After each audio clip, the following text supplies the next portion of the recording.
कोकणातील प्रत्येक अपडेट जाणून घेण्यासाठी आजच माझे कोकणच्या सोशल मीडिया प्लॅटफॉर्मला लाईक, फॉलो आणि सबस्क्राईब करा।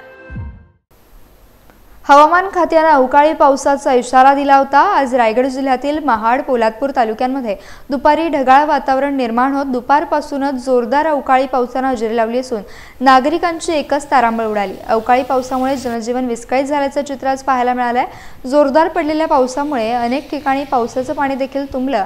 तसेच या अवकाळी पावसामुळे आंबा पिकाला मोठा फटका बसण्याची शक्यता शेतकरी वर्गाकडून वर्तवली जाते। दुपारीच पडलेल्या जोरदार पावसामुळे दिवसभर बाजारपेठेमध्ये देखील शुकशुकाट पाहायला मिळाला, तर वीज पुरवठा देखील खंडित करण्यात आला होता। रायगड जिल्ह्यामध्ये हवामान खात्याने दिलेल्या अंदाजानुसार अवकाळी पावसाने आज दुपारपासून महाड, पोलादपूर तालुक्यामध्ये जोरदार हजेरी लावली असून जोरदार अवकाळी पाऊस पडत आहे।